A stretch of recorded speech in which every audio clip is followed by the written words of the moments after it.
and heaven will pass away. It's not a dream. God will make all things new. That day gone is the curse from which I stumbled and fell. Evil which banished to eternal hell.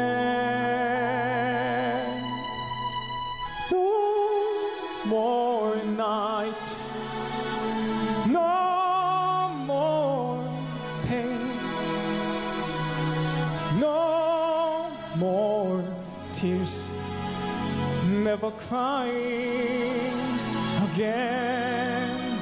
And praises to the great I am. We will live in the light of the risen Lamb.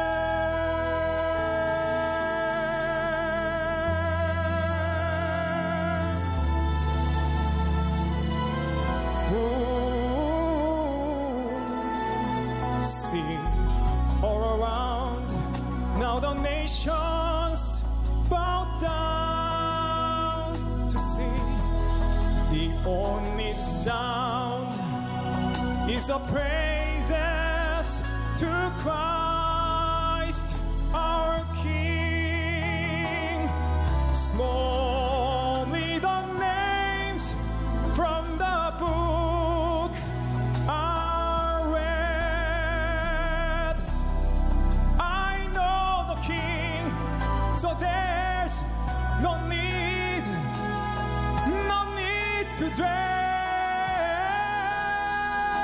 No more night, no more pain, no more tears, never crying again. And praises to the great I am. We will live in the light of the risen Lamb.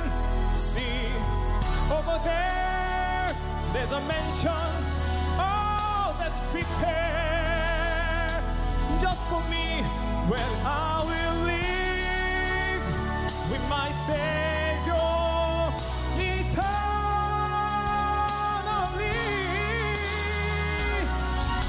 And there will be no more night,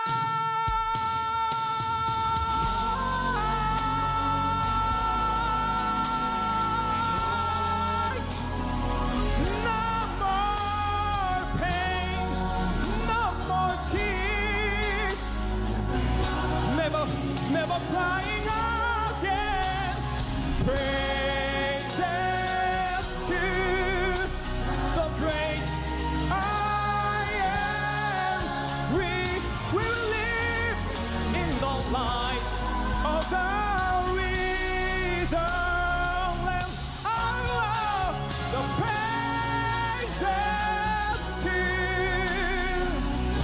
the great I am. The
여러분들에게 좀 이제 잔소리가 될 것 같기도 해요.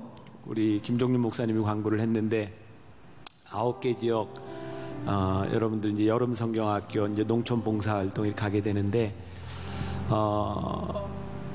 88년도에 제가 첫 목회를 나갔어요. 이제 영월에서도 한참 들어가는 시골이었죠. 진짜 말하는 미자립 교회. 할머니 할아버지 한 분씩 그다음에 애들 둘 있는 교회에 가서 제가 가을에 가서 처음 겨울 성경학교를 하게 됐어요. 그때 우리 만나교회 청년들이 와서 성경학교를 이렇게 해줬어요. 한 아이들이 이제 멀게는 교회에 왔다 가는데 2시간쯤 걸리는 아이들도 있고 이제 산을 넘어서 와야 되는 아이들도 있고 그래서 성경학교가 끝나면 우리 만나교회 청년부들이 그 아이들하고 막 산에 가면서 여러분 비닐로 된 비료부대 알아요? 그거 가지고 썰매 만들어서 막 타고 다니면서 성경학교가 딱 끝나고 우리 교회에 애들 2명밖에 안 모이던 교회가 애들이 70명이 모였어요. 그리고 그 동네가 생긴 이래 한 곳에 제일 많이 모인 아이들의 숫자였고 우리 만나교회 청년들이 다녀가고 난 다음에 6개월도 채 안 돼서 저희 교회는 어른들이 한 30-40명 모이고 아이들이 한 30-40명 모이는 그런 교회가 됐어요.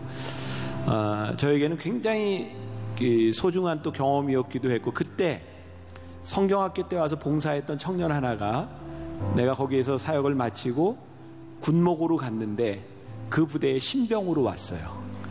그래서 신병에 있는 그 친구를 제가 데려다가 집에 들어가서 밥 먹이고 삼겹살 구워주고 그리고 와서 또 이제 만나기 위해서 또 이제 결혼하고 여러분들이 하는 일들이 절대로 땅에 떨어지지 않습니다. 그리고 여러분들 때에 여러분들이 이렇게 힘들지만 이렇게 섬기는 것들이 누군가에게 굉장히 소중한 경험이 되고 자산이 될 수 있어요. 아까 우리 목사님 가슴이 이렇게 뛰는 사람 신청하라고 하는데 가슴이 안 뛰면 설교 시간 내내 쳐요. 가슴이 뛰도록.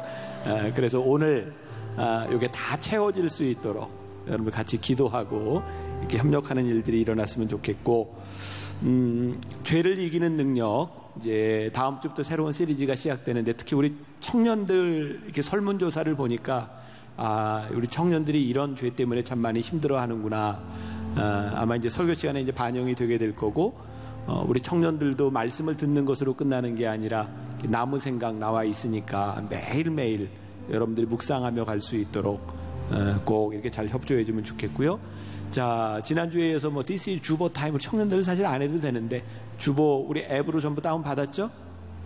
네, 우리 청년들은 안드로이드든 애플이든 다 되니까 혹시 아직 다운을 안 받은 사람이 있으면 다운을 받고요. 오늘 이제 이 예배를 마치고 내가 우리 예배팀하고 회의를 좀 하려고 하는데 정말 많은 앱들이 개발이 되거든요. 근데 대부분의 앱들이 사라집니다. 효용 가치가 없어서. 그래서 오늘 이제 예배 마치고 하려고 하는 회의가 뭐냐면 우리들의 삶에서 우리들이 다운받은 만나교회 앱이 어떻게 우리들의 삶에 적용될 수 있는가. 여러분들이 차 타고 가면서 네이버를 이렇게 보거나 뭘 서칭하거나 그런 것처럼 여러분들이 만나교회 앱에 들어와서 하루를 시작하는 힘을 얻을 수 있는 것이 무언가를 지금 고민하며 지금 만들려고 생각 중입니다. 그러니까 우리 만나교인들이 이런 또 온라인상에서 그런 좋은 또 교제가 일어날 수 있으면 좋겠고요. 오늘 이제 마지막 시간인데 예수님의 기적, 결박에서 시작된 기적이라고 하는 말씀을 나누게 될 텐데 나누기 전에 지금까지 우리들이 봐왔던 여정을 한번 보도록 하겠습니다. 지도를 좀 띄워주세요. 자, 첫날 욥바의 요나에 대한 이야기를 하면서 기적 틀을 깨라 이런 제목으로 말씀을 나누었고 저 위로 올라갔어요. 가나, 나인성, 또 가버나움으로, 또 베세다로, 게네사렛 호수에서 다볼산으로. 기억하세요. 저쪽 지역은 소위 말하는 이방의 갈릴리라고 부르는 지역이 예수님 당시에 저쪽은 이방 땅이라고 불리움을 받았어요. 그리고 지난 2주 동안에는 밑으로 내려와서 베데스다 연못과 베다니에서 일어났던 기적. 저 베다니를 기점으로 해서 이렇게 그냥 가로로 손을 그으면 베다니 그 지역에 바로 예루살렘이 있고요. 그 아래 지역을 우리들이 남유다라고 부르는 유대 지역이고, 거기서부터 그 위로는 우리가 흔히 말하는 사마리아라고 부르는 북이스라엘 땅입니다. 예수님 당시에는 저 갈릴리를 중심으로 한 저 지명이 있는 곳을 이방 땅이라고 불렀고요. 오늘 우리가 나누게 되는 말씀은 저 거라사라고 하는 저 지역에서 일어났던 기적이에요. 그 거라사 조금 밑에 보면 데카폴리스라고 되어 있죠. 데카라고 하는 게 열이라고 하는 말이죠. 폴리스 10개의 도시. BC 332년 유명했던 그 황제가 있어요. 알렉산더 대왕. 알렉산더가 저기에다 도시를 만듭니다. 그래서 저기가 이방 도시가 돼요. 예수님 당시에는 이방인이 많이 살고 있었던 도시입니다. 여러분들이 오늘 이제 저를 좀 기억해야 말씀을 이렇게 풀어가는 데 도움이 됩니다. 자, 저쪽은 이방 지역, 이쪽은 유다, 예루살렘을 중심으로 한 지역이에요. 저는 이 설교를 미리 이렇게 준비해 놓기 때문에 한참 전에 이 말씀을 준비해 놓고 또 순서도 좀 바뀌게 되었는데, 참 하나님 기가 막히게 오늘 말씀을 예비하셨다. 밖에 무지하게 덥죠. 근데 오늘 얘기가 무슨 얘기인지 아세요? 귀신 얘기예요. 귀신 얘기. 하나님이 이 더운 날 남양 특집 설교를 우리들에게 만들어 주셨구나. 너무 익사이팅하지 않아요? 좋으신 하나님. 네. 자, 오늘 말씀 누가복음 8장을 우리가 전체적으로 보지 못했고, 오늘은 짧게 여러분들에게 읽어드렸기 때문에 이 말씀을 전체적으로 이해하기 위해서 여러분들 오늘 나무 공동체 시간이나 모임 시간이나 아니면 집에서 누가복음 8장을 한번 다 읽어보면 훨씬 더 도움이 되리라고 생각해요. 오늘 거라사에 귀신 들린 사람을 고치기 전에 다른 기적의 사건이 누가복음 8장에 있었어요.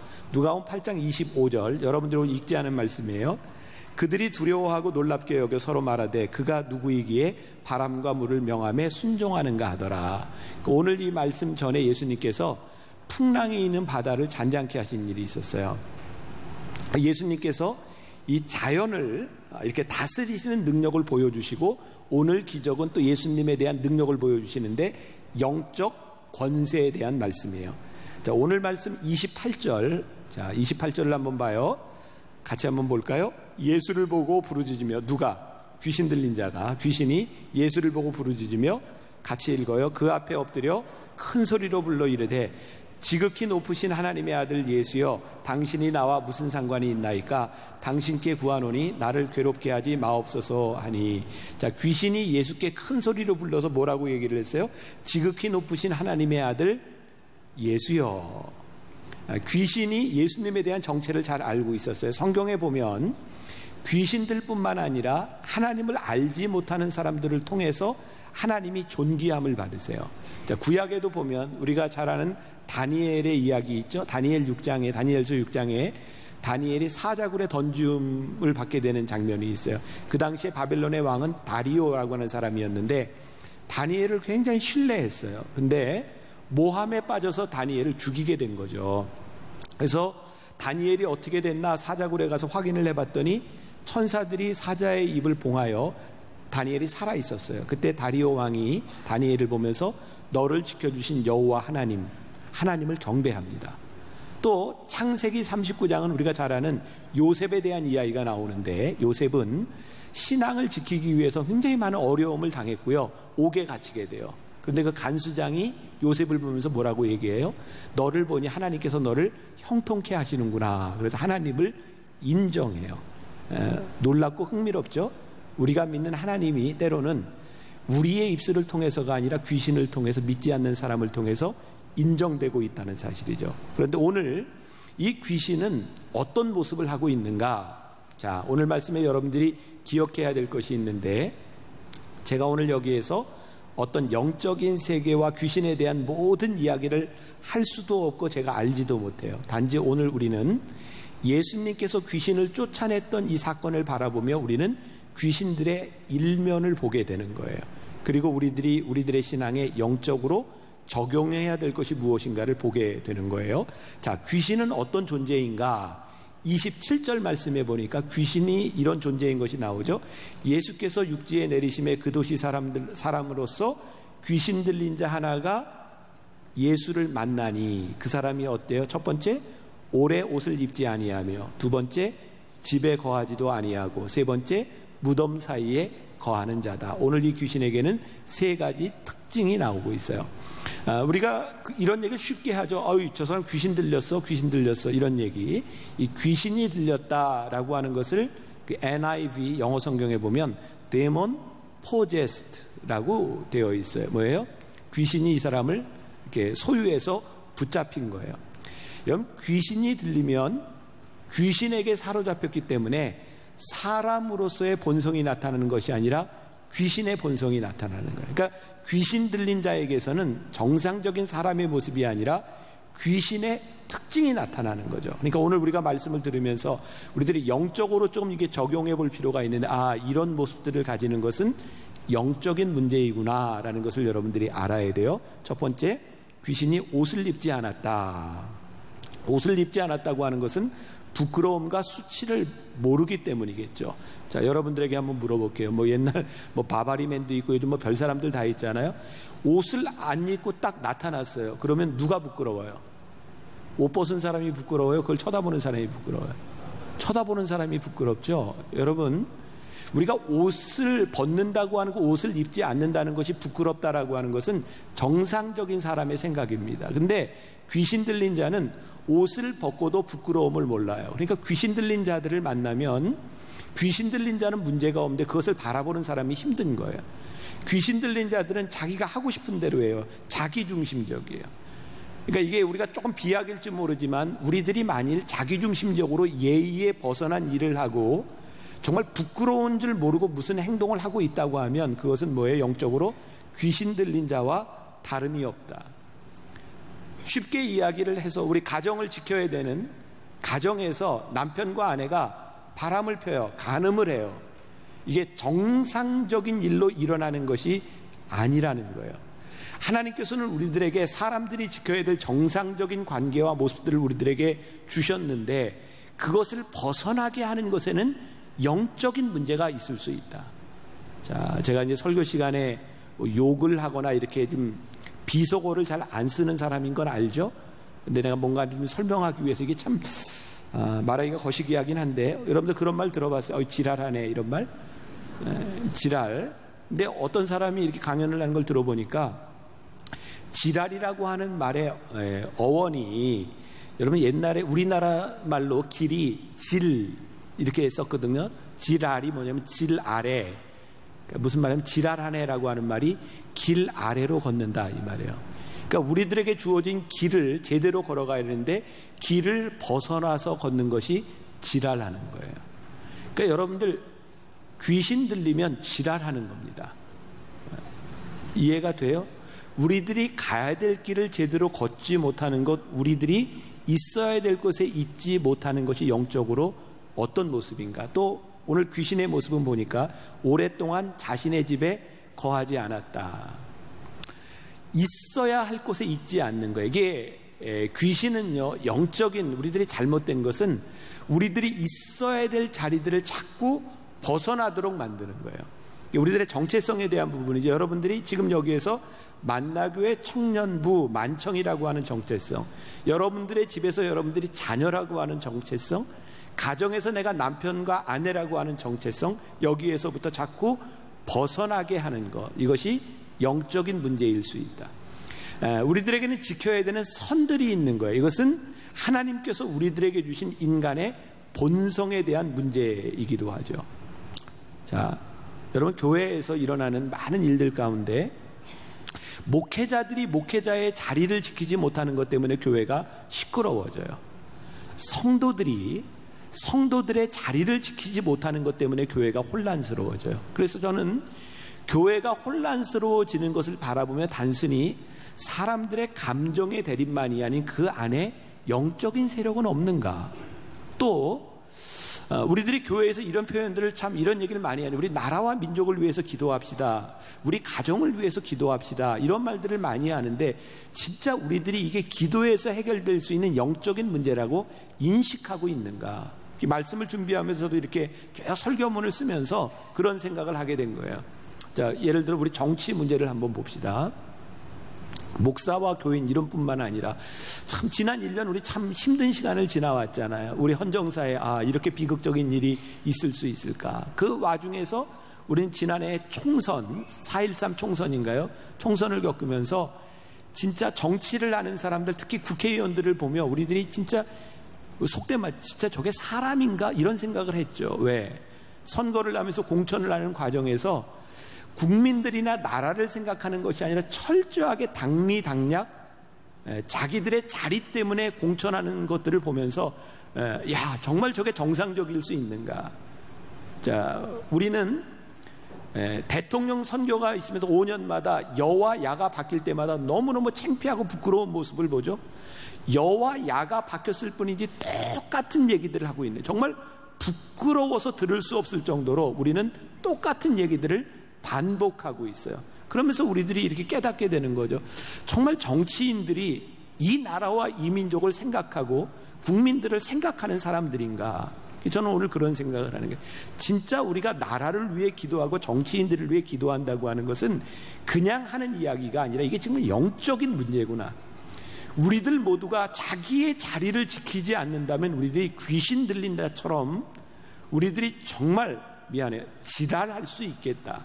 길 아래 가는 사람들이 될 수도 있겠다.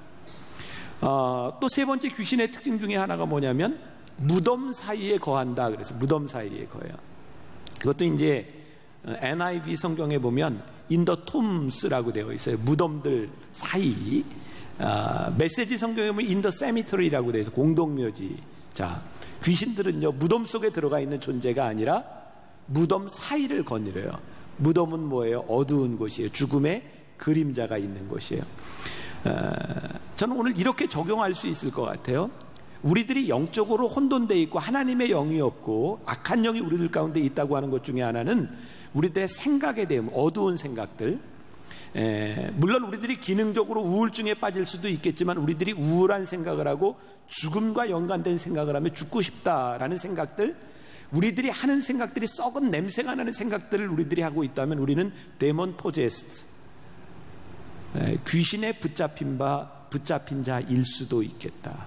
그러니까 우리의 모습을 한번 영적으로 보자 이 말이에요. 자, 그러면 여기에서 우리들이 좀 구분해야 될 것들이 있는데, 정신질환과 귀신 들린 것의 차이는 무엇인가? 나는 이 부분의 전문가는 아니지만 준비하다 보니까 전남대 정신과 선생님이 목회와 신학에 이런 글을 썼더라고요. 우리들에게 도움이 될 것 같아요. 귀신 들린 자와 정신질환자의 공통점, 그리고 다른 점은 무엇인가? 공통점은 귀신에 들린 사람도 그렇고 정신적으로 질환을 앓고 있는 사람들은 대개 사람들의 접촉을 피하는 경향이 있어요. 고립되는 경향이 있어요. 또 하나, 자기의 몸을 상하게 합니다. 귀신도 마찬가지고 또 어떤 사람에 대한 상처나 자기에 대한 미움으로 인하여 자기의 몸을 해할 수 있어요. 또 둘 다 동일하게 옷을 벗거나 소리를 지르고 혼자 이야기하고 난폭해질 수 있어요. 또 환각, 환청을 경험할 수 있어요. 이거는 둘 다에게 나타나는 현상이에요. 그러면 다른 차이점은 무엇인가? 귀신 들린 자는요 초자연적인 힘이 있어요. 그러니까 이게 똑같은 현상이 있지만 이것이 인간으로서 나타나는 것인가 아니면 초자연적인 힘이 나타나는 것인가를 바라보면서, 그러니까 우리가 옛날에 보았던 그 영화들, 뭐 오멘 뭐 이런 영화들 보면 막 확확 돌아가고 뭐 이상한 거 있죠. 막 귀신 들리면 막 그런 거 있죠. 그게 이제 일반 정신하고 다른 거예요. 또 귀신 들린 자와 정신질환자의 중요한 특징 가운데 하나는 뭐냐면, 우리가 정신병적으로 이런 말을 해요. 인격분리, 해리현상이라 그러죠. 내 안에 다른 자아가 있는 것 같아요. 그래서 이렇게 다른 소리도 해요. 우리가 흔히 헛소리도 하기도 해요. 그런데 이것이 명확하지 않아요. 근데 귀신 들린 사람은 아주 명확한 다른 두 개체가 안에 존재해요. 그러니까 자기의 정체성과 귀신이 정확하게 이 안에 있는 거예요. 자, 오늘 말씀을 시작하면서 그런 얘기했죠. 이건 내가 논리적으로 전체적인 영적인 것을 이야기할 수는 없지만 내가 경험한 것을 여러분들과 이야기하는 것이다. 저는 감사하게도 내가 무지했던 영적인 세계에 대해서 하나님이 경험하게 하셨어요. 우리 지금 BTD 있죠? TD 영성훈련에서 정말 몇 해 동안 이런 일들을 참 많이 경험하게 하셨는데 오늘 이 정신과 의사가 이야기한 것처럼 내가 처음으로 귀신 들린 사람을 만났을 때예요. 영성훈련에서 만나게 되었는데 그 귀신에게 제가 이제 귀신 들린 걸 그 사람에게 이렇게 얘기했어요. 예수의 이름으로 명하노니 더러운 귀신아 물러갈지어다. 그랬더니 그분이 여자분이었는데 남자 목소리로 나 못해 그러더라고요. 그 내가 처음으로 만나본 귀신이었어요. 그리고 그 사람과 함께 대화를 하기 시작해서 그 속에 있는 영하고, 그리고 우리 만나교회 청년부 안에 있었던 일이기도 하죠. 우리 청년 하나 하고 이제 기도하다가 그 안에 들어간 영이 고3 때 자살을 한 아이였어요. 근데 그 아이가 이쪽으로 들어갔어요. 그 귀신이 이렇게 얘기하더라고요. 나도 너처럼 엄마한테 사랑을 받고 싶어서 내가 너한테 들어왔어. 그리고 또 하나는 이제 연세가 많은 분이었어요. 여러분들은 잘 기억하지 못해 10여 년 전에 광주에 기숙학원에서 불이 나서 여러 명이 죽었어요.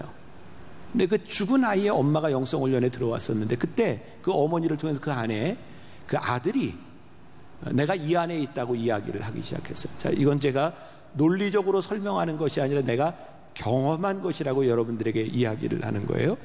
분명한 것은 귀신이 우리 안에 있을 때 아주 다른 개체가 이야기한다는 거예요. 그러니까 이게 정신병하고 귀신하고는 구분이 돼요.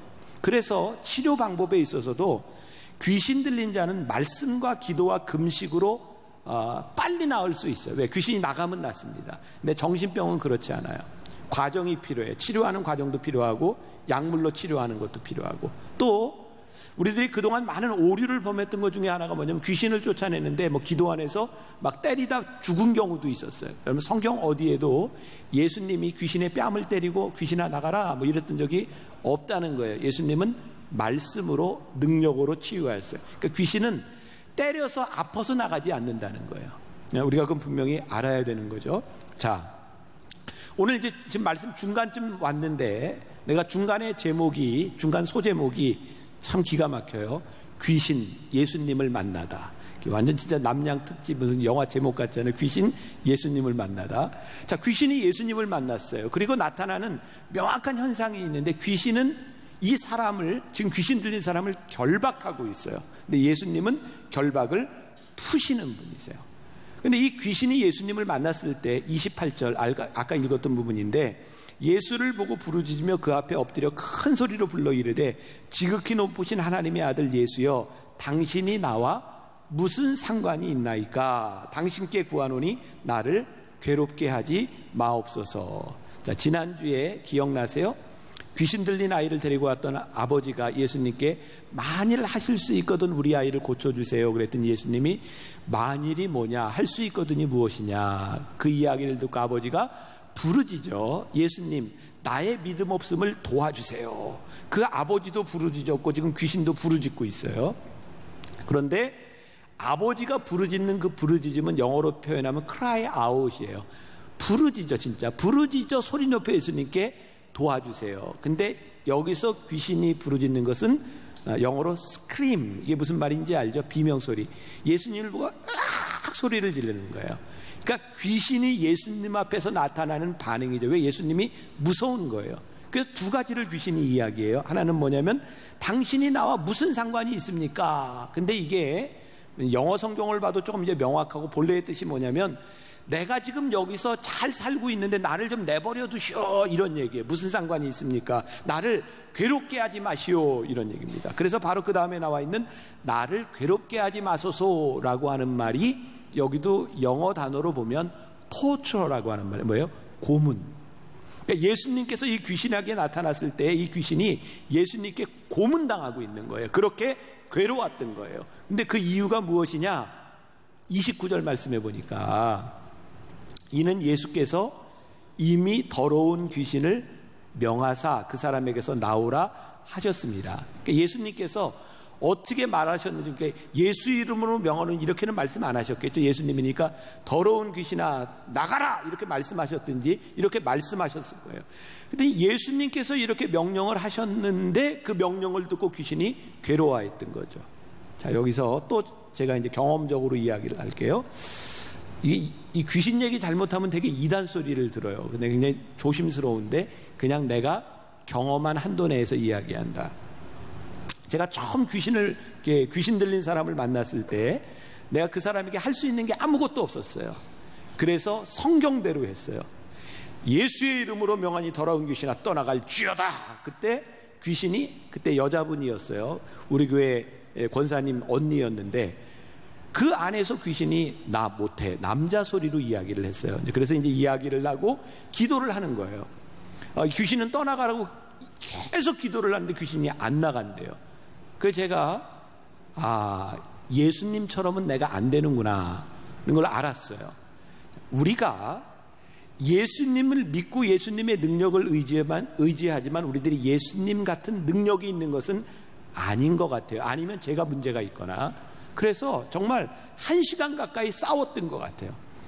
그리고 저는 참 이게 신기하다고 생각했는데 내가 힘이 빠지면 귀신이 힘을 내요. 그래서 기도할 때 통성 기도하고 방언 기도를 하면서 막 소리를 내서 기도하면 귀신이 좀 수그러들어요. 이제 그런 시간들을 통해서 귀신이 이제 떠나가게 된 거예요. 제가 이런 경우가 여러 번, 몇 번 이제 반복됐어요. 그리고 깨달아 알게 된 것 중에 하나가 뭐냐면 우리가 귀신과의 싸움을 할 때 우리는 이게 진정한 싸움이 아니라 결정난 싸움을 해요. 뭐냐면 귀신은 예수님의 이름 앞에 하나님의 권세 앞에 절대로 이기지 못해요. 그런데 반항을 해요.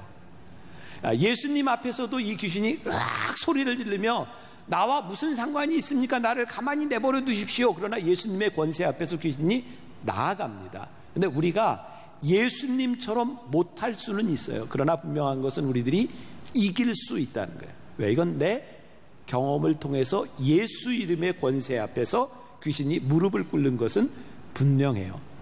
우리가 여러분들 세대에는 잘 몰라요. 나는 초등학교를 1학년, 2학년을 여기 성내동에 있는 성내초등학교를 나왔거든요. 그 동네는 옛날에 정말 매일 굿하는 소리를 들었어요. 얼마나 굿을 많이 했는지 몰라요. 진짜 신기해요. 예수 믿는 사람이 딱 가서 주기도문을 외우면 무당들이 굿을 못해요. 주기도문 외우는 사람을 쫓아내야 굿을 해요. 참 신기하지 않아요? 무당들이요, 악한 영이요, 예수님의 이름 앞에서 그들은 절대로 힘이 없어요. 그러니까 우리들이 정말 점검해 봐야 될 것 중에 하나가 뭐냐면 우리들 속에 있는 것이 무엇이냐는 거예요. 우리가 귀신에 사로잡혀 있느냐 아니면 하나님의 영에 사로잡혀 있느냐. 여러분, 귀신 들린 자가 여러분들을 보고 하나님의 영이 있는 사람이라고 인정하지 않고 친구야 놀자, 그럼 우리 얼마나 불행한 사람이겠어요? 이거 좀 실제적인 문제입니다. 하나님의 영이 있는 사람은 귀신이 알아요. 그러니까 여러분들이 예수를 믿고 교회를 다니고 예배를 드리지만 여러분들 안에 하나님의 영이 없으면 여러분들 아까 이야기했던 귀신의 특징들이, 귀신에 사로잡힌 사람들의 특징들이 우리들에게 나타나는 거예요. 근데 문제는 뭔지 아세요? 우리들이 악한 영에 사로잡히면 우리는 그 악한 영이 이끄는 대로 마음대로 해요. 우리는 그냥 이렇게 내 마음대로 할 거야. 나는 자유롭게 할 거야. 그런데 우리들이 자유롭게 행하면 그 자유가 우리를 억압한다는 사실을 아세요? 여러분, 성경은 우리들에게 말하는 진리를 알지니 진리가 너희를 자유케 하리라. 진리가 아닌 것으로 여러분들이 자유케 되면 여러분들에게 자유가 빼앗겨요. 이 귀신 들린 자가 결국 쇠사슬에 묶이게 되었고, 왜? 사람들에게 피해를 주니까. 근데 초능력을 가지고 이 쇠사슬을 풀고 광야로 나갔다라고 되어 있어요. 영어 성경에 이게 solitary place, 외로운 곳이에요. 우리가 귀신 들린 자가 되고 우리들이 악한 영에 사로잡히면 우리들이 자유를 잃을 뿐만 아니라 우리들이 캄캄한 감옥 속에 갇히는 거예요. 여러분, 언더우드 목사님이 우리나라에 처음 들어와서 복음을 전할 때 이 땅 조선을 바라보며 기도했던 게 있어요. 하나님, 이 어두운 조선 땅의 결박을 풀어 주옵소서. 오늘 귀신의 정체가 드러나요. 30절 말씀해 보니까 예수께서 내 이름이 무엇이냐 물으신즉 이르되 뭐라 그래요? 군대라. 하니 이는 많은 귀신이 들렸습니다. 무저갱으로 들어가라 하지 마시기를 간구하더니. 이 부분은 제가 다 해석이 안 되는 부분입니다. 일단 귀신이 이름이 있다고 하는 것은 분명한 것 같아요. 그러니까 귀신들은 분명한 아이덴티티가 있어요. 그런데 이 사람에게 들어간 귀신은 하나가 아니었어요. 많았기 때문에 군대라 이렇게 이야기를 해요. 내가 이해할 수 없는 건 뭐냐면 이 귀신이 예수께 간구한 거였어요. 무저갱으로 들어가라 하지 마시기를. 무저갱이 뭐냐면 영어 단어로는 에비스라고 이야기하는데 뭐냐면 어두움의 심연, 캄캄해서 아무것도 안 보이는 거예요. 근데 귀신이 거기 들어가길 싫어했던 것 같아요. 예수님께 간구해요. 근데 왜 예수님이 이 귀신의 간구를 들어주셨을까? 그거를 내가 모르겠어요. 그런데 어쨌든 귀신도 무저갱에 들어가기가 싫어서 사람들 안에 거하면서 사람들을 괴롭혔던 거예요. 제가 농담처럼 얘기했던 귀신에게도 사명이 있다 그랬는데 진짜 귀신에게도 사명이 있는 것 같아요. 사람들을 괴롭히는 거죠. 예수님이 귀신의 이야기를 들으셔서 어떤 일이 일어났냐면 예수님께서 이 귀신을 어디로 쫓아버렸어요? 저 돼지떼에게로 가라. 오늘 제가 처음 지도를 보여주면서 거라사 지방이 이방 땅이었다고 하는 것을 기억하십시오 얘기했는데 그 이유를 지금부터 이야기해요. 이제 아주 중요한 거예요. 자, 35절과 36절과 37절을 보세요. 35, 36, 37 우리 같이 한번 봉독해 볼게요. 시작. 사람들이 그 이루어진 일을 보러 나와서 예수께 이르러 귀신 나간 사람이 옷을 입고 정신이 온전하여 예수의 발치에 앉아 있는 것을 보고 두려워하거늘. 자, 일단 이 부분, 귀신이 옷을 입고 정신이 온전하여져서 예수님 발치에 앉아 있는 것을 보고 두려워했다. 이 두려움의 정체는 무엇일까? 예수님이 이런 일을 행하셨기 때문에 경외심일까? 아니면 귀신을 쫓아낸 것에 대한 자기에게 오는 그냥 두려움이었을까? 자, 또 36절. 귀신 들렸던 자가 어떻게 구원받는지를 본 자들이 그들에게 이르매 거라사인의 땅 근방 모든 백성이 크게 두려워하여 예수께 떠나시기를 구하더라. 예수께서 배에 올라가실세. 자, 이게 참 이해하기 힘든 거예요. 귀신을 쫓아냈는데 귀신 쫓아냈다는 이야기를 듣고 좋아해야 돼요? 안 좋아해야 돼요? 좋아해야 되는 거죠. 이 귀신이 굉장히 사람들을 어렵게 했던 사람이거든요. 근데 귀신을 쫓아냈다는 이야기를 듣고 사람들이 두려워했다.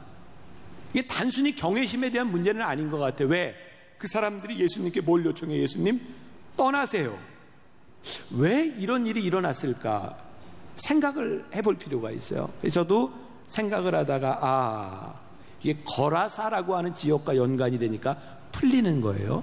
거라사가 이방 땅이라 그랬죠. 자, 여러분들 상식적으로 상식을 물어볼게요. 이스라엘 사람들이, 율법을 지키는 사람들이 돼지고기를 먹어요, 안 먹어요? 둘 중에 하나예요. 그냥 맞춰보세요. 먹어요, 안 먹어요? 안 먹어요. 돼지고기를 부정한 음식이라고 얘기해요. 율법에서는. 여러분들 돼지고기 먹어요, 안 먹어요? 왜 먹어요? 맛있어요. 맞아요. 맛있어요. 돼지고기 맛있어요. 삼겹살 너무너무 맛있잖아요. 맛있어서 먹는데 이스라엘은 율법에서 돼지고기를 먹지 말라 그래요. 율법에서 정하게 된 큰 이유 가운데 하나는 여러분들이 아는 것처럼 유대 지방은 우리나라보다 더워요. 그래서 이 돼지고기는 빨리 상하기도 해요. 여러분들 돼지고기를 굴 때 늘 하는 말이 있죠. 잘 익혀서 먹어 이러죠. 일부 몰지각한 사람만 안 익기 전에 먹지 정상적인 사람은 다 익혀서 먹죠. 왜요? 식중독에 걸려. 그래서 돼지고기를 잘 익혀 먹으라고 이야기를 해요. 율법에서 돼지고기를 금한 이유는 사실은 종교적인 문제가 아니라 위생적인 문제가 굉장히 컸던 거예요. 그러니까 이스라엘 사람들은 율법으로 돼지고기를 먹지 말라고 이렇게 정해놨는데 거라사 사람들이 돼지를 키운 거예요. 왜? 돼지 2,000마리를 장식으로 애완용으로 키웠을까요? 뭐 하려고 키웠을까요? 먹으려고. 그러니까 여기에 있는 사람들은 율법을 어기고 돈을 버는 사람이었어요. 그리고 돈이 됐던 이유는 뭐냐면 그들도 역시 돼지고기가 맛있었던 거죠. 그러니까 돼지를 키우면 돈이 되는 거예요. 경제적인 문제인 거예요. 근데 예수님께서 이 돼지떼에게 귀신이 들어가게 하셔서 오늘 본문에는 나와 있지 않지만 동일한 평행본문 마가복음 5장에 보면 그때 돼지떼 2,000마리에게 귀신이 들어가서 2,000마리가 다 바다로 떨어져 몰사합니다. 다 죽어요. 그러니까 이 사람들이 예수님을 바라보며 귀신에서 놓인 것에 대한 기쁨과 감사가 아니라 예수님 때문에 우리들이 경제적인 것을 잃을 수도 있겠다. 그래서 두려워하여 예수님을 떠나라 말씀하신 거예요. 어때요? 맞아요? 틀려요? 맞아요. 그럴 것 같아요. 그리고 요번 주에 내가 책을 읽는데 제이 존이라고 하는 사람이 쓴 10계명이라고 하는 책을 보는데 제가 내년도에 10계명을 가지고 다시 설교를 이제 현대인에게 보는 10계명에서 설교를 준비하고 있는데 거기에 이 두려움은 탐욕과 관계가 있다라고 쓰고 있더라고요. 왜냐하면 사람들이 대개 돈을 잃을 것에 대한 두려움들이 있는데 그것은 뭐냐면 자꾸 탐욕스러워지기 때문에 두려움이 점점 커진다는 거예요. 그렇게 생각해 보니까 우리에게 탐욕이 없으면 물질에 대한 두려움도 없겠더라고요. 이 거라사에 있는 사람들이 바로 불의한 방법으로 돈을 버는 것, 그것이 없어질 것 같은 두려움 때문에 예수님을 떠나라고 말씀하는 거예요. 자, 제가 중요한 포인트를 여러분들에게 이야기하고 싶어요. 우리들이 말씀을 들어도 말씀이 우리들에게 도전이 되어도 우리들에게 세상적인 것과 우리들의 욕망들을 포기하거나 버릴 준비가 되어 있지 않으면 예수님의 말씀은 우리들에게 복음이 아니라 두려움이구나. 그래서 예수님을 떠나라고 하시는구나. 우리가 예수님을 떠날 수밖에 없는 존재이구나. 우리를 자유케 하시는 복음이 우리들 속에 있는 욕망의 벽을 넘지 못하면 그것은 여전히 우리들에게 벽으로 결박으로밖에 존재할 수 없는 거구나. 여러분, 우리가 자유로워지기 위해서는 대가가 필요한데 예를 들어 볼게요. 술에서 자유로워지려면 우리들이 어떻게 해야 될까요? 술을 끊으면 돼요. 근데 문제는 술을 끊는 게 힘든 거예요. 자, 여러분들 오해하지 마세요. 여기 뭐 술을 먹고 안 먹어서 여러분들이 구원을 받고 못 받고 이런 문제 아니고, 혹시 여러분들이 술을 먹는다고 신앙이 나쁜 사람이고 술을 안 먹는다고 신앙이 좋다, 저는 절대로 그렇게 생각하진 않아요. 그런데 술의 문제는 뭐냐면 술로 인하여 우리들의 영이, 술로 인하여 우리들의 삶이 잘못될 가능성이 많다는 걸 우리가 알죠. 그래서 술은 그것이 선과 악에 대한 문제가 아니라 술로 인하여 약이 될 수 있는 부분들을 알기 때문에 우리들이 지켜야 할 것이 있는 거예요. 근데 우리들이 일반 사회생활을 하면서 술을 안 먹는다, 굉장히 힘든 일이죠. 나야 그런 기회가 전혀 아예 없지만 여러분들은 예배를 마치고 나가면 이 세상에서 만나는 사람들이 술 문화잖아요. 쉬운 일이 아니에요. 여러분, 잘못된 이성 간의 관계를 청산한다고 하는 것이 쉽지 않아요. 왜? 올바른 관계를 위해서 내가 끊어야 되는 것이 결코 쉬운 것이 아니에요. 쾌락에 대한 문제 포기해야 되고요, 내가 금전적인 손실을 봐야 되는 문제를 포기하지 않으면 절대로 자유로워지지 않아요. 포기하지 못하기 때문에 우리들이 매여 있는 거예요. 우리들의 영적인 상태가 하나님 앞에서 자유롭지 못한 것은 우리들이 악한 영에 매여 있기 때문이에요. 그런데 이 거라사 사람들 뿐만 아니라 우리가 잃을 것에 대한 두려움으로 인하여 우리들이 자유함을 누리지 못한다. 진리를 알지니 진리가 너희를 자유케 하리라. 종종 제 친구들, 이렇게 옛날 우리 동창들 만나면 저한테 그런 얘기를, 제가 초등학교 6학년 동창회 갔을 때 다 술을 먹잖아요. 어느 모임에 가든 술이에요. 근데 저는 목사니까 저한테 술을 안 권해요. 근데 이런 얘기를 해요. 야, 너는 술을 안 먹고 무슨 재미로 사니? 그 제가 이렇게 얘기를 해요. 안 먹어도 재밌어. 근데 그걸 몰라. 여러분, 술 안 먹는 남자들이 얼마나 재밌게 사는 줄 아세요? 모르는구나. 진리를 알지니 진리가 너희를 자유케 하리라. 진리 가운데 들어온 사람이 맛보는 자유함이 있어요. 그러니까 우리들이 결단하고 끊어내고 우리들이 손해볼 각오가 되어야 악한 영을 물리치고 진리 가운데서 우리들이 경험하는 자유가 있다고요. 오늘 이제 말씀을 준비하면서 이제 여러분들에게 이제 도전도 주고 또 여러분들에게 이제 당부하고 싶은 이야기 가운데 하나인데, 지난주에 있었던 아마 신문 기사, 여러분들이 기사를 통해서 봤을 텐데 제일 마음 아팠던 것 중에 하나가 이런 걸 거예요. 이제 지난주에 있었던 사건은 아니고 6월 8일에 있었던 6월 8일 오전 8시 13분에 있었던 일이에요.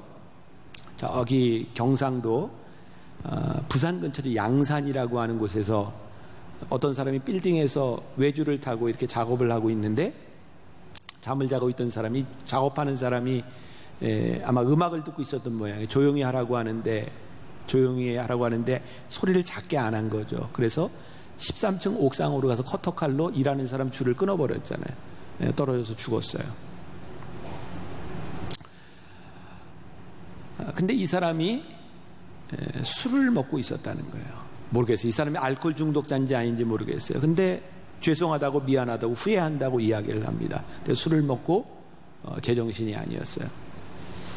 여러분, 우리가 귀신 들렸다, 이것도 참 무서운 일인데 가만히 보면 우리들을 사로잡고 있는 중독들이 참 많아요. 여러분, 술을 끊지 못하는 것, 도박을 끊지 못하는 것, 게임을 끊지 못하는 것, 많은 것들이 우리를 사로잡고 있어서 우리를 자유하지 못하게 할 뿐만 아니라 우리를 어두움으로 이끌어가죠. 근데 그것만으로도 너무너무 비극적인 사건인데, 그 기사에 보니까 뭐 자세히 나지는 않았는데 커터칼로 줄을 잘라서 한 사람이 죽었는데 한 사람이 죽은 게 아니에요. 그 사람이 40대 중반의 가장인데 고등학교 2학년부터 27개월 된 아이까지 5명의 자녀가 있어요. 그 사람 하나를 죽임으로 인해서 그 앞으로 살아갈 5 자녀들의 삶이 막막해진 거예요. 저는 그 가정도 모르고 아무 사정도 몰라요. 제가 오늘 이 말씀을 붙들고, 제가 늘 그랬던 것처럼 새벽에 일찍 어머니 기도실에서 말씀을 준비하고 기도하고 그리고 이렇게 십자가를 바라보는데 하나님께서 저에게 준 마음이었어요. 귀신의 결박을 풀었던 이 일, 이 놀라운 기적의 일이 우리들의 삶에서 일어날 수 있도록, 오늘은 뭐 이렇게 한샘 치고 헌금 이런 거 아니고요, 저 5명의 아이들이 그 누군가의 술 취한 한 사람으로 인하여 어렵고 힘든 저 구렁텅 위로 떨어진 저 자녀들을 빛으로 끌어낼 수 있는 방법이 뭘까? 제가 1부, 2부, 3부 예배 때 우리 어른들한테 그랬어요. 우리가 지금 하려고 하는 일은 한 번에 끝나는 것이 아니라 저 아이들이 다 클 때까지 10년이 걸릴지 15년이 걸릴지 몰라요. 그런데 이 기적의 말씀을 들은 우리 교회가 저 5 남매들, 누군지 몰라요. 종교도 뭔지 몰라요. 아무것도 몰라요. 그런데 하나님, 이 말씀을 들었던 우리가 그들에게 일으켜줄 수 있는 그리스도의 기적, 그걸 우리가 만들고 싶습니다. 그래서 어른들한테 이렇게 얘기를 했어요. 절대로 많은 돈을 약속하면 받지도 않고 이행이 안 됩니다. 그래서 10,000원, 20,000원, 최고로 많이 하면 30,000원. 그래서 월 우리들이 지로로 해서 우리 교회 어떤 팀이 됐든 그 아이들이 클 때까지 우리가 어두움에서 빛으로 끌어내려고 그래요. 그래서 여러분들 가운데 여기 회사도 다니고 아니면 회사 안 다니는 그냥 대학생이라도 괜찮아요. 우리 10,000원 정도 낼 수 있어요. 그래서 이 아이들이 클 때까지 우리가 한번 우리 교회 팀이 그 아이들을 돌봐주려고 그래요. 그래서 이거 여러분들이 다 할 필요도 없어요.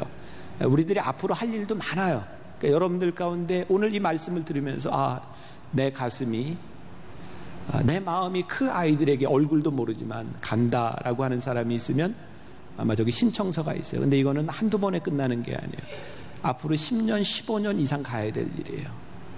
여러분들이 그 원하는 사람만 여러분들이 신청하고, 우리들 이 기적의 말씀이 예수님께 일어났던 이 기적, 결박을 푸는 일들이 오늘 기적을 마무리하는 이 시간에 하나님께서 우리들에게 주신 또 하나의 기적, 사명이 아닌가라는 생각을 해요. 우리들 결박을 푸신 주님 앞에서 우리들이 선포해야 될 것이 있어요. 그것은 자유를 선포하는 거예요. 오늘 우리들이 이제 같이 이제 찬양하려고 하는데 시작됐네.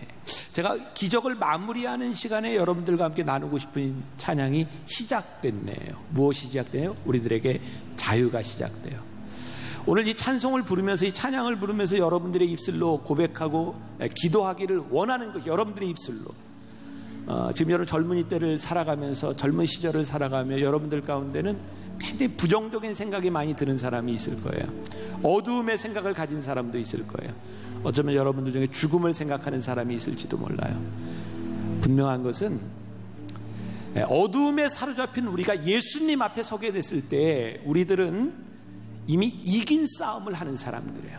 근데 쉽지 않아요. 내가 경험한 것처럼 예수의 이름으로 떠나가라 해도 쉽게 떠나가지 않아요. 발악해요. 소리를 질러요.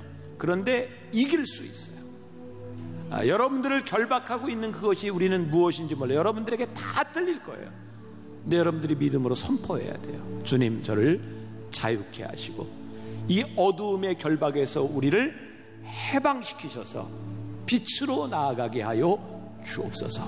오늘 여러분들 기도할 때 하나님께서 여러분들의 기도를 들으시고 여러분들에게 힘 주시고 용기 주시고 여러분들을 붙잡아 주실 거고, 여러분들 기도할 때 우리가 모르지만 그 줄이 잘려서 죽은 그 아버지 때문에 힘들고 어려울 그 5 자녀들, 하나님 그 아버지의 죽음으로 인하여 5 자녀가 또 빛으로 나오고, 모르겠어요. 하나님을 아는지 모르는지 모르겠지만 또 하나님을 만나고 진리가 자유케 하는 것을 또 경험할 수 있는 일들이 일어나게 하여 주옵소서.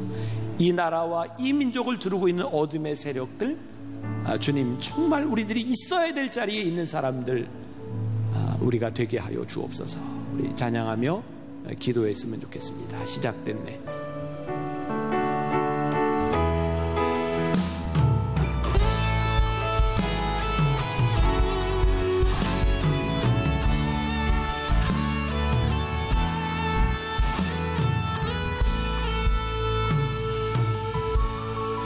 시작됐네. 우리 주님의 능력이 나의 삶을 다스리고 새롭게 하네. 자유 안에, 자유 안에 죄와 사망으로부터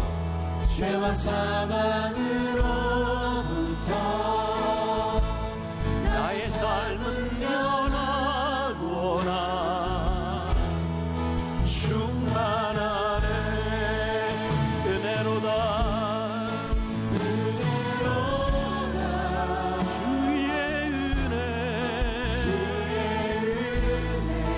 한량없는 주의 은혜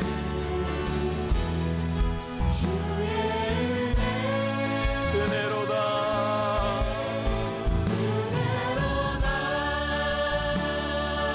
주의 은혜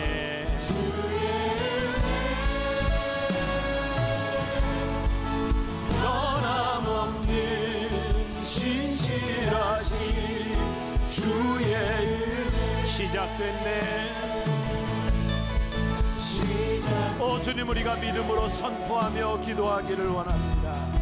주님, 우리의 속에서 새롭게 시작하신 하나님의 놀라운 우리가 믿음으로 간구하며 선포하는 것이 있습니다. 주님, 우리 속에서 역사하시고 하나님, 우리 가운데 어둠의 세력 가운데 있는 사람들, 어둠 가운데 머무는 사람들, 무덤 사이를 지나가는 것처럼 두려움 가운데 살아가고 있는 하나님, 우리를 새롭게 하시겠노라. 우리를 새롭게 하신노라고, 우리를 자유케 하시겠노라고 우리에게 말씀하신 하나님의 말씀을 양식합니다. 주님 하나님의 주님 하나님의 역사가 우리들 가운데 임하기를 주님, 주님 아버지 하나님, 주의 능력이 우리 가운데 임하기를 소원합니다. 성령님 우리 가운데 역사하시기를 소원합니다. 진리를 알 테니 진리가 너희를 자유케 한 사람 한 사람의 심령 가운데 우리를 흔들며 말씀하시는